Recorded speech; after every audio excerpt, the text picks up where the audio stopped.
Apologize in advance because and especially to Jacob, who I do tend to roam and walk around a lot. And I'll try not to stand in front of any crucial speakers, otherwise you'll get a ton of feedback. So maybe I'll just stand right here.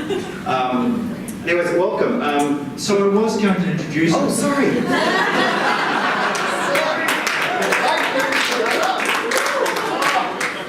But I'll let him continue.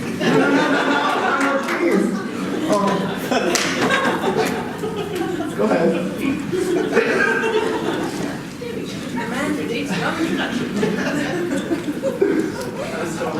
I'm emotionally flexed now, up, down, left, right. So Patrick is well known to most of us. For the last 9 years, he's been the leading user experience designer at Google, heading the Google Maps team in Sydney, Australia. His design career started when he was 15 as an editorial cartoonist and graphic layout artist for his local newspaper. After graduating with a degree in English, rhetoric, and professional writing, he started to challenge the field of technical communications. He became a pioneer in wordless communication, transforming traditionally wordy instruction manuals and user interfaces into intuitive illustrations, pictograms and icons for a global audience. Today he's here to talk to us about getting graphic and overcoming the worst information problems with the least graphic solution. Actually, that's a different one. That's the workshop on Wednesday. Sorry. Well, that's a great segue into my title slide. I'll just let him go. Patrick. Thank you.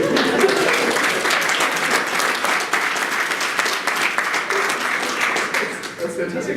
Because this is the perfect segue. I don't think I've ever had a title slide like this, because it is the longest title for any seminar I think that I've ever done. It's starting a design revolution in your organization and optimizing collaboration in your team. Anyways, I really wanted to step away from all of the icons and all of the pictures and pictograms and stuff that I think a lot of you are familiar with, and the things that I actually babble about quite a lot. And talk about how, especially for a conference themed on collaboration, it's like, do I have any stories to tell on collaboration? And I do. There's been a lot of significant change at Google over my 9.5 years there. And I was like, how did collaboration evolve over that time? And how did that differ? How is it the same or different from any of the other organizations that I worked for? And so I wanted to share with that over the next 45 minutes or so with you today. Just to let you know that I'm Canadian and not American. I have lots of Canadian friends. Sorry, Cindy. I wanted to pay homage to one of my favorite designs in all of New Zealand, and that is the Spark Telecom logo, which you will see quite conveniently located in my hometown of Teeswater, Ontario, Canada. We're sort of sandwiched halfway between Detroit, Michigan, and Niagara Falls, and best of both worlds, really. I grew up in Canada as a farm boy. That's me, another Spark Telecom logo on my head.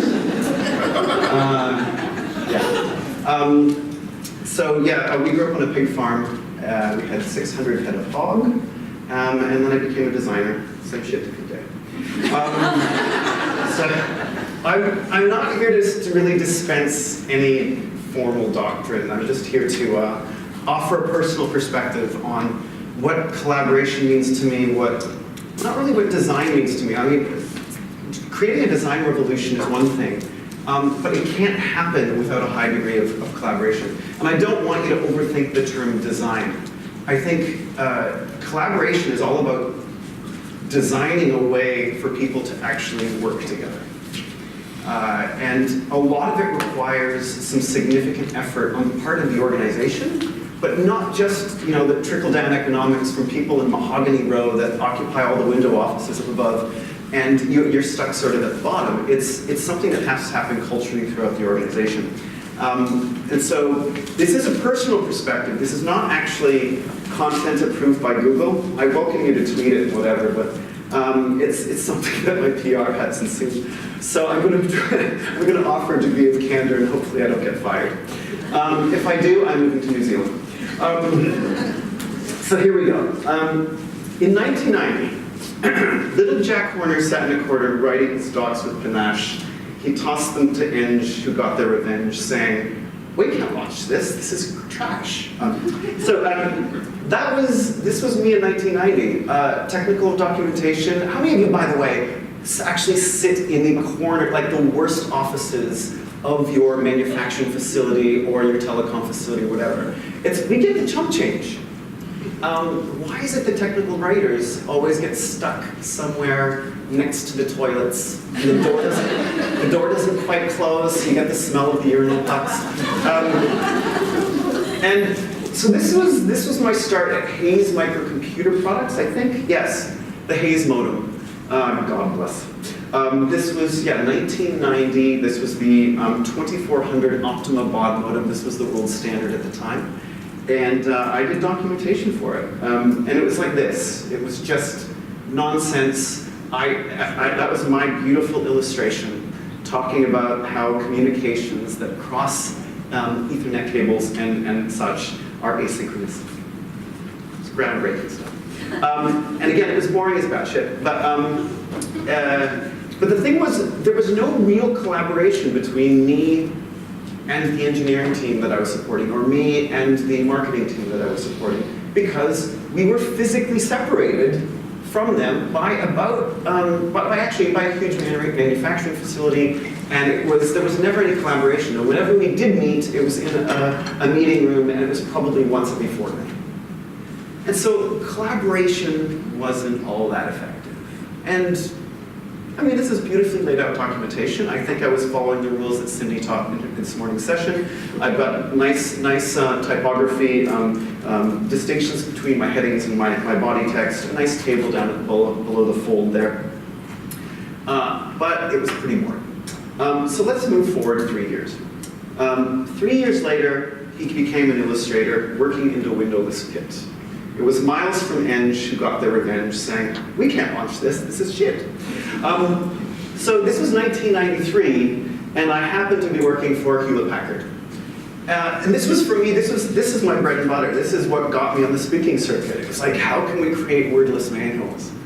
And on introspection, I'm thinking, how often did I really collaborate with my engineering team? And in this case, this is where it sort of started, but it took a lot of fighting. I really had to go to bat, and I had to convince my vice president. I think that the technical documentation isn't going to save this poorly designed computer chassis. Can we add a few decals to the computer chassis to make it easier to use? And so it won't require so much documentation. And granted, we took 350 pages of words and turned it into pictures, but it still wasn't good enough. And I still felt that we could have collaborated a lot more. And I think that perhaps the reason that the uptake of these wordless manuals at Hewlett-Packard wasn't as quick as I wanted to is probably because we didn't have that full collaboration and buy-in. Nobody saw the process that we were working towards until I begged and pleaded that we got to work with the engineering team. And we said, come on, let's watch you build this. Let's participate early on in the manufacturing process and the design process so that the documentation will be better. It was enjoyable, granted, but I think the collaboration could have moved much faster. Next poem, 1995. Without complacency, he joined a cool agency with clients all over the map. The design he imbued, the end drifts continued. It really was, I can't remember what my closing statement was. The end drift continued. It really was still a bit of crap. That's what it was. But this time around in 1995, I actually got to sit in a corner, but I got the corner office, which was really awesome. So at Quarry Integrated Communications in Canada, we actually got the opportunity to get like window billing. Pardon the pun. And because there were at its peak 26 of us developing documents and trying to create a usability lab, There was just not enough space for us with the rest of the marketing agency that we worked for, so we got actually stuck in a corner, but we got the nice plush corner. So it was pretty good. It was pretty good, and we got to travel around the world, and we got to go to Nokia, and this is documentation that I produced for Philips. And it was remarkable because we realized that collaboration within a large information engineering team, as we were called, was phenomenal. It meant that we could not wear all. We were jack of all. We were all jack of all trades and a master of none. We all were responsible for creating information. We were all responsible for evaluating information, and so we were wearing both the sort of the information designer and the usability researcher hat. And that couldn't have happened without a lot of collaboration. But granted, every client that we went to, we all suffered the same sort of problem, where engineering was so far removed from everything that we were doing, and it was just like technical writing and information engineering and user research had to yell really, really loudly to get noticed, even though that they were paying for us. And of course, as you said, as Bruce said earlier, that it was the invoice shock of being a consultant. You breathe, here's your invoice. But it was a very lucrative time. But I learned from that the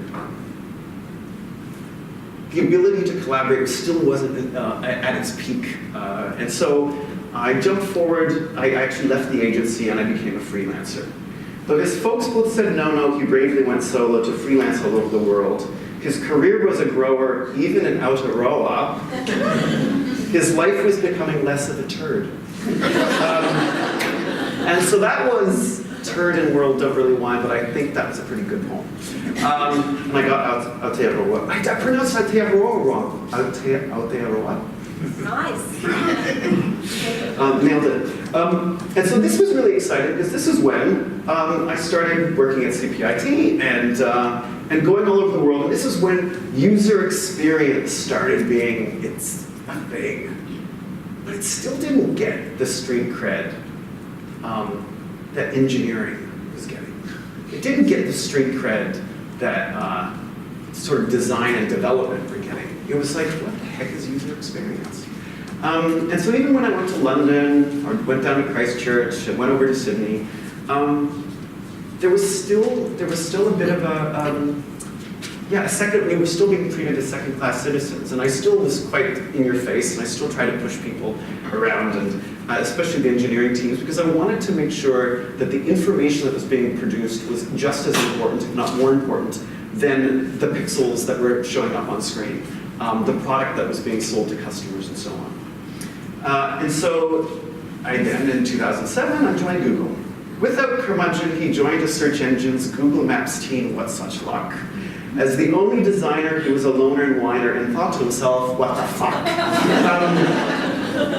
Because after this morning's opening session, I had to throw that in. Anyways, no, it really was a funny thing. This was Google. Yeah, don't retweet that. This was what I felt like when I first started at Google my first day.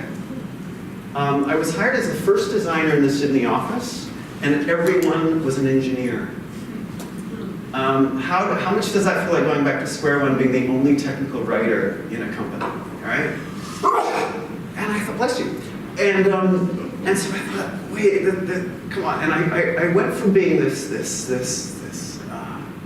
freelancer where I had so much autonomy and I had so much self-power and total lack of self-doubt. And then I got to Google and I was like, oh God, I have to start all over again. But what's interesting was that this was Google Maps in 2007. And I thought, you know what, it's a visual thing. It's a visual canvas.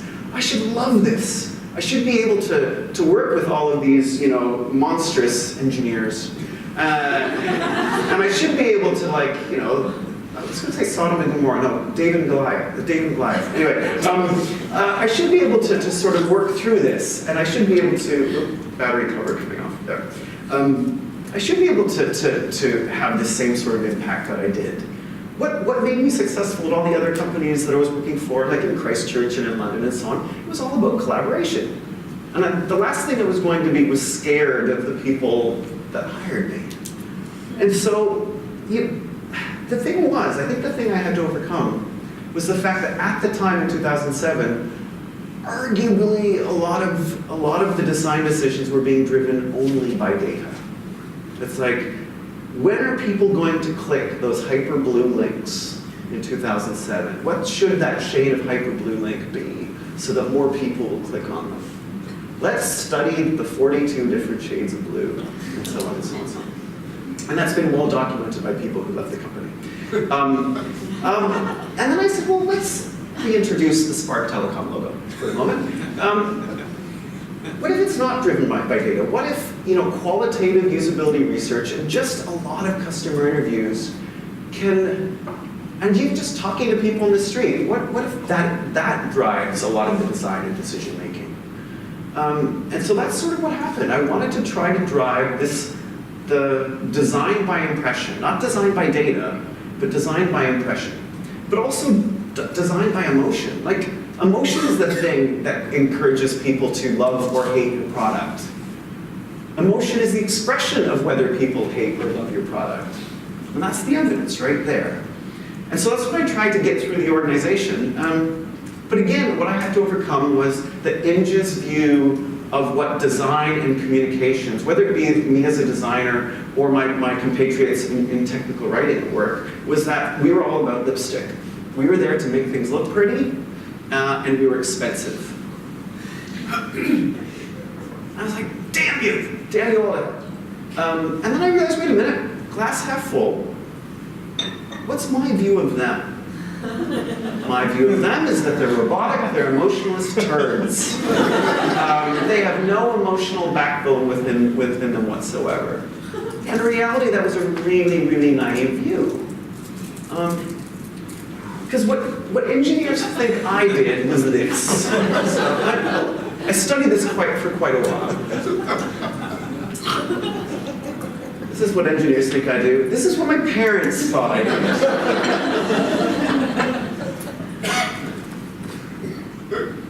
This is what I think I do. And this is what I actually do. And then I realized, wait a minute. This looks a lot like an engineer. They're as frantic as I am. They're as emotionful as I am. They're as emotional as I am. They're going through the same different things that I am. It's just using a different part of the brain and so on. So I really tried to look at this glass half full. And I had to try to figure out, wait, what are the commonalities that we have, and how can I use that to our best benefit? We are actually fundamentally similar, if not identical. And we all have the same goal. We're all trying to design the same product. And it was without their expertise, and hopefully that they were saying the same thing about me. Without my expertise, we couldn't have gone from that to this.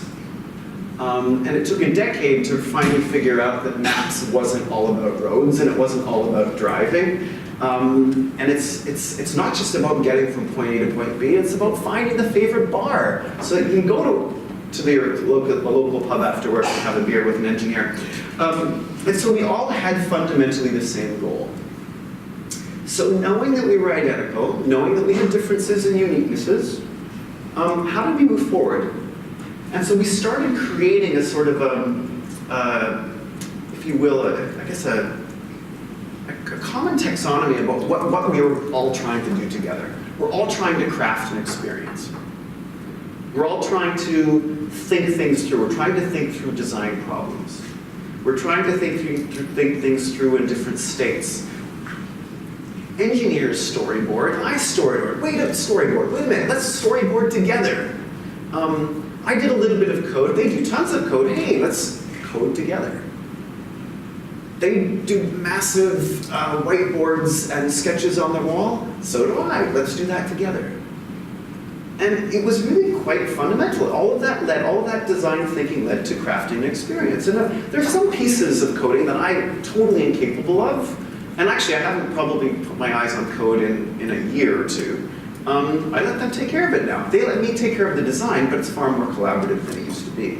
So if the final goal is about crafting an experience, let's do it together. And there's lots of things. There's lots of information that the developer relations team, that our content development team and I have to do together, because we know that people are going to have to look at lots of content through a through a small form factor. So let's try to figure out how to do that together, because I need to know the nuances of what that content is going to look like, how long it's going to be, how much it's how bloated it's going to be once it's translated to finish. Interesting, like we couldn't do this together. When I first started, it was just silos upon silos upon silos. And slowly as we started to migrate, once we started talking about crafting an experience, I think that there was the beginning of more or less a bit of a design culture. It was more of a collaboration culture more than a design culture, but it was a collaborative culture. And even though I had no expertise in motion design and how people work their way and gesture their way through user interfaces, I had to work with a motion designer in order to make that happen. And so not only did the increase in collaboration make our teams grow, it actually made our roles grow. User experience designers became information designers, technical writers, visual designers, motion designers, UX engineers. We actually changed the way the company was built, and it was all through the spark, pardon the pun, of crafting, talking about how we craft. Because far too often, what we were developing was lots of data, and we were just sharing it with billions without really putting much design thought into it. So, and then this scared the company. We developed a universal design language that was going to be shared across Google, and it was called material design. And not only that, we were going to share with the world. And this kind of scared our internal engineers, because it was something that, like, material as a metaphor. We're using all these emotional terms like intentional and meaning and metaphor and so on, and this sort of scared them. They said, "Well, we can't have a treatise that is supposed to represent Google that is all about design." It's like, well, it isn't all about design. We're going to collaboratively work on something together that is going to have sort of universal appeal and be totally democratic. So there are a billion developers out there that are using our Maps APIs, using our Google APIs to create their own products. Let's provide one common design language to make it happen. And so after a little bit of resistance and a lot of collaboration, we made that material design happen. And so the solution was not just collaboration, it was about inclusion. And it was all about, like, during those material design meetings, it was inviting all of the engineers to it. And it was like kind of like Design 101. This is what you need to know about design. And so the more we talked through the design and what this design intent of material design was, the more that they would say, "Oh, but this isn't possible. We can't do that technically. 5 years from now, we might be able to. Now's not the time to worry about it." And so that inclusion really, really, really helped bridge the gap between design and engineering. But also, it really was fundamentally about collaboration. If you include everyone, hopefully collaboration will naturally happen. At the same time that this occurred, Larry Page, one of our co-founders, actually came up and he sort of re-shouted the mantra, "Follow the user and everything will follow." And he also created a new one, and this was back about 2010. He said, "Know the user, know the magic, and connect the two." And that to me is marvelous, because it actually brought something a bit more aspirational than follow the user and everything will follow. It was like there's something magical in there that needs to be attained. And to us, that really created a nice spark of inspiration and motivation across the organization. And so culture started happening. It was kind of neat, and it was like a petri dish. And it was like, wait a minute, we can get this to work. We can continue these meetings, but again, we were still separated. We were still, at least for me personally, I was still stuck in a corner. We were in an open office environment, but design was always at the fringes. that became a bit of a problem. But the culture was growing, but I was still sort of stuck away in the corner. So how can we stop that from happening? And so I demanded, I want to be immersed in the middle of engineering. We were still vastly outnumbered by engineering. And so how are we going to make that culture thrive? How could we, in a very large organization, make everybody feel included so that culture would develop? Well, you could have this whole series of really, something's wrong here, really bad clip art. That's cute and everything, and this is growth, this is culture.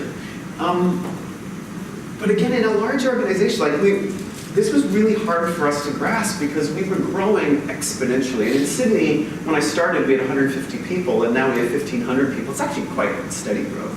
But in the rest of the organization, we went from 19,000 to 60,000 people in the last 8 years. And it's like, how do we create culture out of, I think, 65 different offices? And so we started internalizing it, saying it's about all of you. But I'm like, as soon as you say it's all about you, capital Y, you, and you're like, well, you look at sweatshops, it's like, oh, it's all about you. And I'm like, what is important to you? What is it that makes people feel included? What breeds a good culture? And there's a number of things. It's about identifying how you do what you do. And once you get everybody in the organization to answer that question, you start speaking a common language. How do you do what you do? And how do you feel about doing it? So if you feel really positive and empowered about doing something, I'm going to be happier at the job. That culture is going to come through. What do you value? Whether you're an engineer, whether you're a designer, whether you're a program manager, whether you're a technical writer, what do you value? How do you treat each other? How do you communicate? What makes you laugh? These things we actually have documented, and our human resources people make sure that this is included in how we evaluate how we bring inclusiveness and collaboration into teams. And we try to get people in almost like design sprints. This is like design and collaboration. How do you get different teams who have different unique characteristics to provide some sort of commonality? Or at least, if we can't achieve commonality, can we at least see, you think differently than I do? That's okay. But as long as we see how differently you think, or how differently you laugh, or how differently you value time, love, work, that can really breed a wonderful culture of transparency. And transparency is really the cornerstone of this. If you have an organization that is closed and not transparent, and transparency is about sharing everything, then you're probably not going to breed a very, very good culture. It's about being transparent, it's about being visible, it's also about trying to figure out what's the right level of process in your organization. In an organization of 65,000 people, unfortunately we do have to have a lot of process. We still try to limit it as much as we can, but we acknowledge that in some cases more process is better than less. How do people make decisions? How will people advance in their career? With 65,000 people, how do we encourage people to move from Sydney to LA, or from Christchurch or from Auckland? We have an office in Auckland, not Christchurch, but from Auckland to San Francisco and vice versa. So we try to figure out, in this culture, we value career growth, so we encourage people to leave their current role as much as they can. And so that alone has created better collaboration and better inclusion. And also vision, accountability, inclusion, all of these things are part of developing a culture that is all about you, all about the individual. And again, it's not meant to be a sweatshop, and it doesn't matter how big or how small the organization is. I think all of these things are actually equally valued. And this is a slide that I actually pulled from my boss before she left her role. Funny enough, she went to another career within our company. And she shared this with me, and I found it really helpful. Because I'm a reluctant manager. And I used to design a lot, and now I have to manage a lot. And I was really having trouble knowing, I was really uncomfortable at trying to know how happy are my team? How included do they feel? How empowered do they feel? And so on. And she said, when people are connected, informed, empowered, and supported, the products will become delightful and excellent and useful and successful. Organizations will be able to attract top talent, grow careers, expand their influence, do work that matters, and it'll actually lead to happier teams and better products and more meaningful work. And I was like, this sort of captures it all in a nutshell. It's like, this is gold. And now it stresses me out because it's great that unity equals effectiveness. It's great that this is my snapshot on how to gauge and sort of calibrate happiness. But man, it's like, I feel like, they're not connected enough. Oh, they're not informed enough. Da, da, da. But it's actually really, really helped my job at the end of the day. And so, as I said before, transparency is really about sharing everything. And in an open office environment, this is a scary thing. We often get each other's influenzas and whatever. But essentially, we don't have private mailing lists, really. We don't actually have offices, even for the most senior executives. Vice presidents, senior vice presidents. Even Sundar Pichai does not have an office. He has a dedicated meeting room in case he needs to have very, very private meetings, but he doesn't have an office. Everybody sits out in the bare open and we share everything. We will hear conversations, we will hear arguments, we will hear happiness, we will hear tension, but everything is out in the open. And I think that's a wonderful thing because it means that it can mean a slightly more disruptive environment, but it is amazing to know what you know. And it's like, it means that nobody is going to hide anything because everything is kind of out in the open. And I don't really see too many bad side effects from this other than the odd bout of influenza. But also about diversity is actually huge here as well. The algorithmists of our organization often were like, we need to hire more women. And like we were saying universally, we need to hire more women. And the algorithmists of the company said, well, wait a minute. What if they're not the best people that we need to hire? Like we should be hiring for talent. We don't need to necessarily hire more women. I said, yes, we do. Because if you have an organization that is 90% white male, you're going to have people designing products for white males. No matter how much usability testing you do and how much user research you will do, you will still intrinsically put yourself into your information and into your product design. And that unconscious bias is always there. And so we try to make sure that we always hire people who are different. And what is different? What's the benchmark? What's the benchmark of same? What's the benchmark of different? So you just try to hire as many different as you can. And whether it is sexual orientation, gender dysphoria, gender, color, whatever, body odor, whatever. Just bring it on. And it has been an amazing, especially in Sydney, it has been absolutely transformative. And I have to say, I think Sydney is probably one of the groundbreaking offices where we have an immense program on making sure we hire as diversely as possible. Because without diverse thinking, we're not going to create diverse products.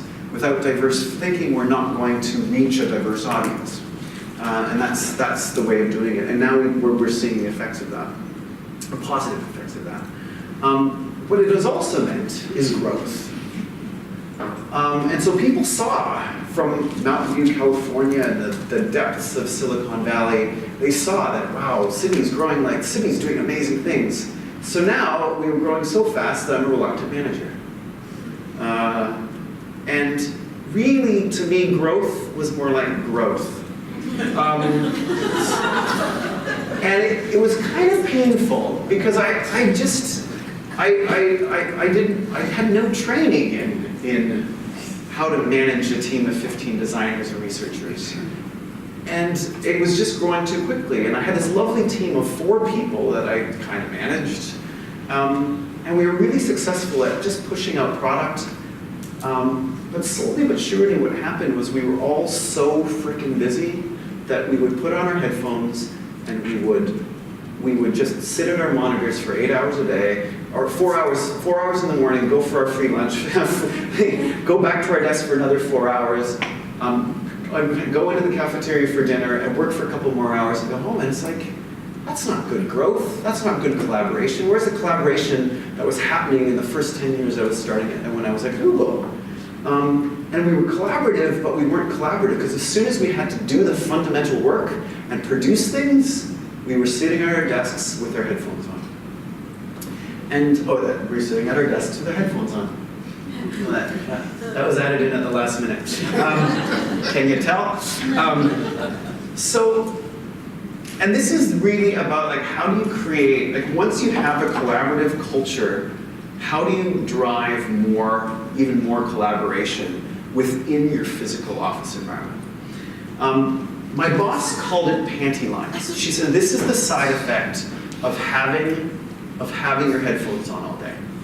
Of having teams, like not only individuals that are sitting next to one another with their headphones all day, but having offices, having the Tel Aviv office, the Sydney office, the San Francisco office, the Seattle office, and none of them are talking to one another because we're growing too quickly.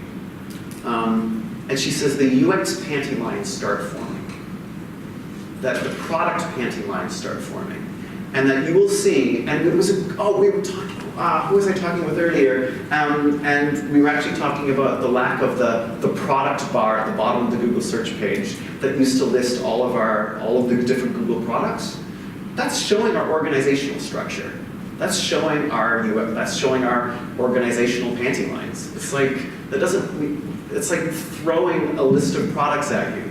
That's not a great way of designing. Yes, it means that a lot of products don't get the time of day, but it's better than just shoving a list of hyperlinks down at the bottom of the search results page. And so that is an evidence of a UX panty line. And it's because those collaborations stopped happening. And so I said, okay, as a reluctant manager, I'm going to try and solve this. So I started it was a really ground roots upswell of change, physically within my office. And what I wanted to do was create a more collaborative space where people would not have their headphones on. So how to make it more collaborative? Sit together. Sit the fuck together. Especially with the engineering team, not just with individual designers and individual technical writers and individual program managers. Try to sit together. And every time there's a change of floor plan, or if there's an opportunity to expand to a new office, try to make sure that there is cross-pollination between teams. Try to make sure that senior management sits in the middle of the design team and make sure that engineering leadership sits in the middle of the design team and vice versa.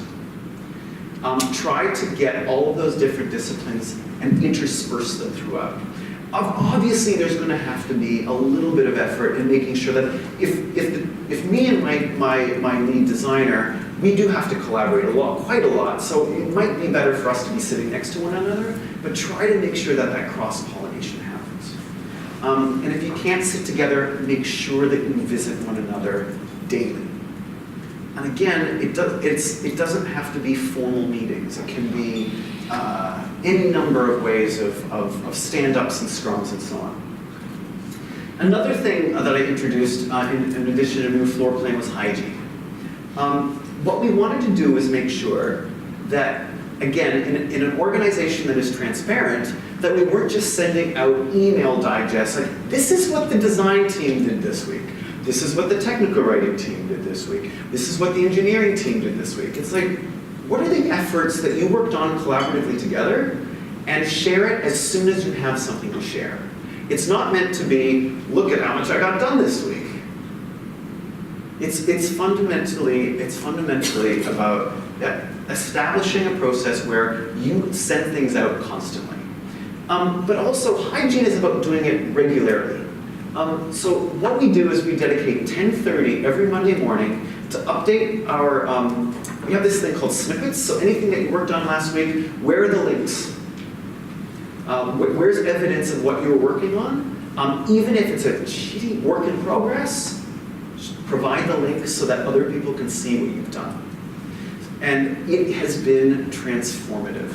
Everyone in the organization spends 30 minutes doing it, and it is marvelous. And I know exactly what a junior intern engineer has been doing, and I know exactly what our senior country manager has been doing. And obviously, I can put a high level of curation into my own snippets, but at least I've taken that 10:30 to 11 o'clock every week to make that happen. And what's interesting about hygiene, I think my slides have been put around. Anyway, in addition to hygiene is the hallway. If you've got a high traffic area of your office, make sure that that's where you do your most collaboration. If you can get a whiteboard up in that hallway, paint it with whiteboard paint. This has transformed us as well. We've always had lots of whiteboards and lots of surfaces that you can draw on, whatever, but they've never been next to our desks in a hallway where people go through to get their coffee, to go to lunch, to do whatever. And in that hallway, we hang up everything. So in addition to the snippets, in addition to the email digests and the frequent mailouts and everything that we do, we show how deeply we think. And this has absolutely changed.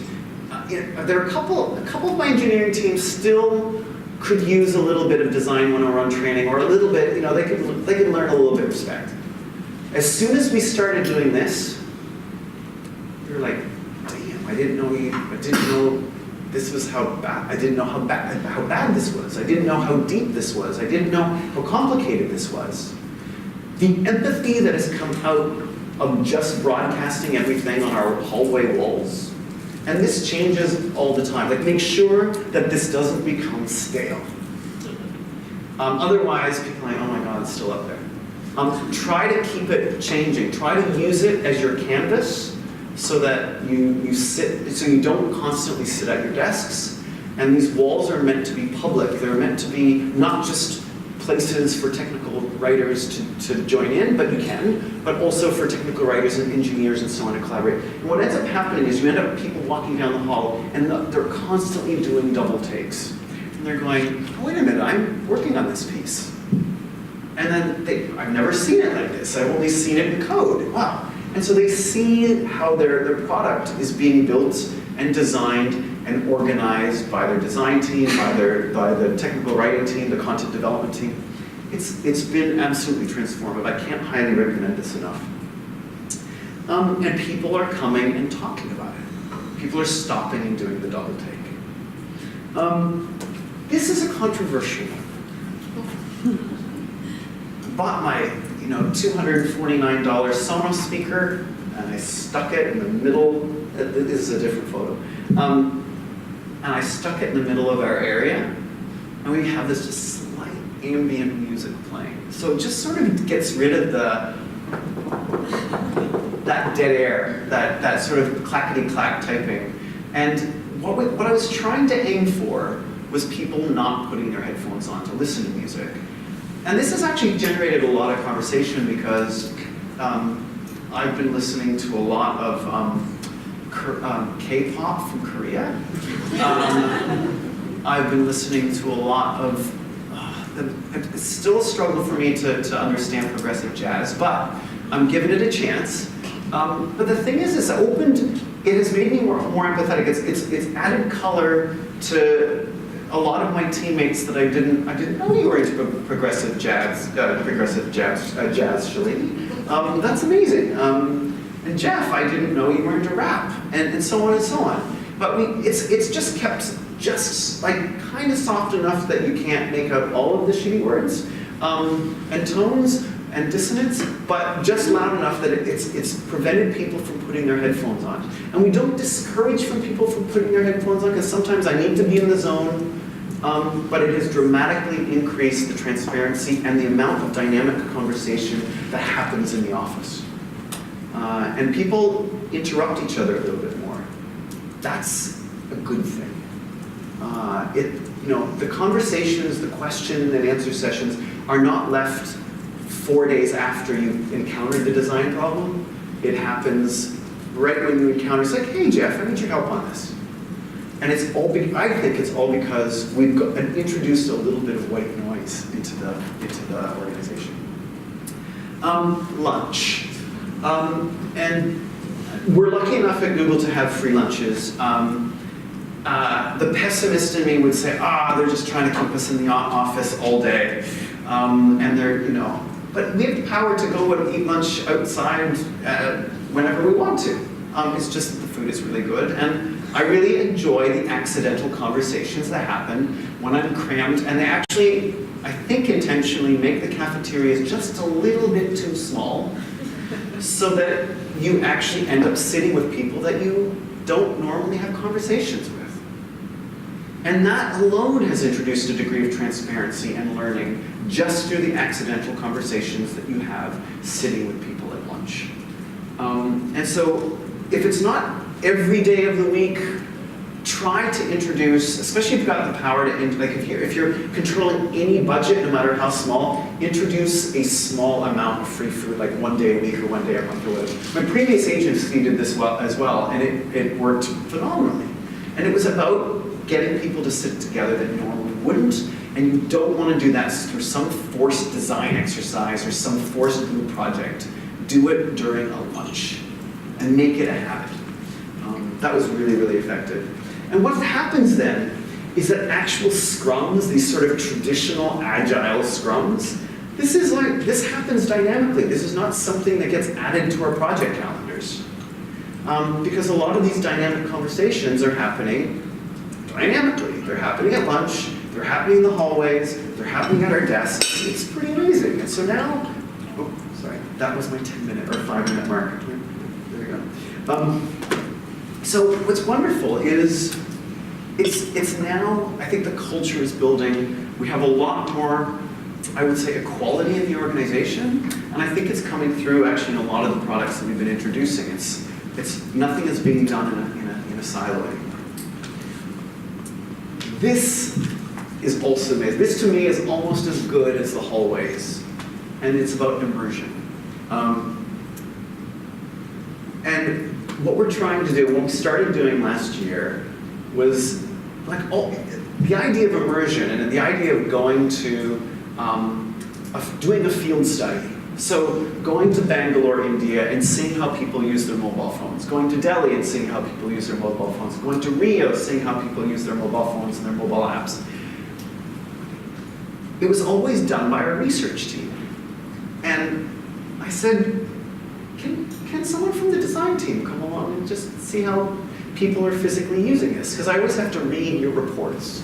I always have to hear secondhand, after you've come back from the trip, how amazing it was, and this was the research, this was what we found. And I said, bring some designers along. So they brought some designers along, and it was so successful. I said, wait a minute, let's bring some program managers and engineers and senior managers along. And these emergents have now spread across the organization, that people are now on a waiting list to get onto them. And you can't build more empathy with your user, your end user, unless you talk to them, unless you see them hating your product, and you see them loving your product. And unless you use the mobile networks in those countries, and the electrical systems, and so on, in those countries, when you say, wow, this environment is so different, no better, no worse than Australia's, it's different, and I have to be more empathetic to it. And this has absolutely transformed the organization now, where we're investing more and more into making sure we can immerse ourselves with our end users. And it doesn't matter whether they're locally in Sydney, or in Delhi, or in Rio, or wherever. But immersiveness, like doing these immersions across the organization is absolutely massive. And what happens is that the more that all of these things come into play, the more it becomes habit. Because the one thing that I was always fearful of about introducing meetings and introducing scrums and introducing these email digests was that it became work, and it didn't happen frequently enough. It's like, oh, sorry, damn, Jeff's on vacation this month. Okay, we can let it slide this month. And so what we said, wait a minute, if you do something more just frequently and continuously, it just becomes a habit. And so it hasn't become this thing that we have to enforce across the organization. It's just habitual. And the more habitual it becomes, the more natural it becomes. And the more natural it becomes, the less resistant people are to it, because it's a habit. And that's really how I think the culture and collaboration have sort of built across the organization. So some key takeaways. Continually broadcast your work on your wall. And this means work in progress. It doesn't have to be finished. Just try to demonstrate to people how you think. So yeah, it has helped me realize how my developers think. It makes me realize how my program managers think. It makes me realize how my technical writers think. It's amazing. And if at all possible, if you are talking to your end customers and your end users, and it doesn't matter if it's coming from your research team or your marketing team or a friend, broadcast those stories on that same wall. Because people will invariably walk past it and go, who is this person? Like, or where did this story come from? And it will start a conversation. What showing and broadcasting your stuff to everyone, it exposes to everyone why and how you got there. So no matter what stage of your design or your content development, if you are continually putting it on the wall and slapping your drafts onto the wall or slapping your affinity diagrams onto the wall,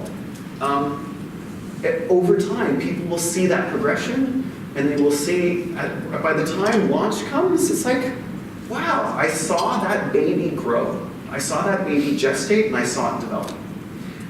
And that, to me, is the ultimate power of the hallway wall. And try, without getting too processy, try to organize sessions for everyone to sort of create ideas together. I hate the verb ideate, and I'm sorry for putting it up there. But it really is, again, depending on the size of your team, depending on where the culture is at the moment, I'm really hesitant to really organize such sessions every Monday morning. But it actually has helped the organization because they become more habitual.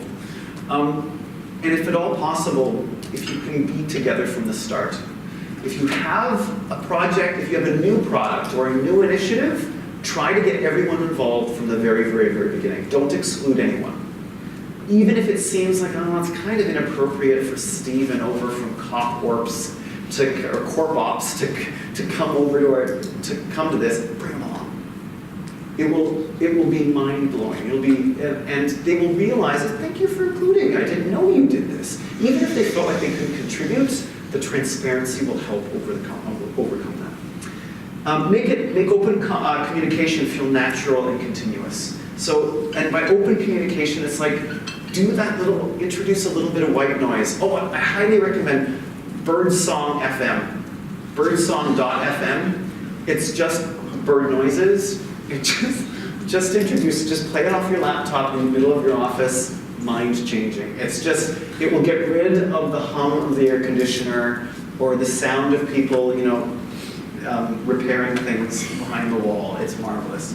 And what that does is it just introduces a little bit of white noise to where people won't put their headphones on, and it'll keep that conversation flowing. And it makes it feel productive. Communication almost always, especially from upper management, it's like, no, we can't have any more scrums, we can't have any more meetings, we can't bring all of these different people in because, God, it's going to take them away from their current projects, and we don't think those conversations are going to be productive enough. There's not enough of a return on investment of those conversations. Ignore it. Like, the more dynamic and natural these conversations happen, people won't even notice how much time is being spent or how little time is being spent. It becomes natural. Sit as closely together as you possibly can, and if you can't sit together, visit each other as often as you can. Have lunch together. Go out for beers together. That's a subtle hint for tonight or maybe tomorrow. And what this does, I think, in addition to introducing empathy, it helps people just sort of put their guard down a little bit. It helps people be open to compromise, to negotiation. It brings a level playing field across the organization. I think this has really helped us. But even as the person who started all of these little initiatives in my team, I realized that I wasn't even open enough to compromise. I'm like, yeah, bring it on. No, I'm never going to put that pixel over there. But in actual fact, I realized, wait a minute, it's all about a conversation. I don't need to be so defensive. And I think this has helped me. So, and as you work together, enjoy the process. Designing culture is a process.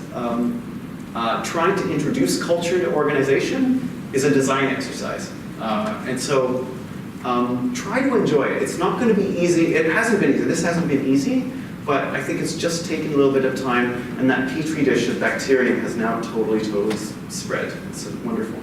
That's it. Thank you.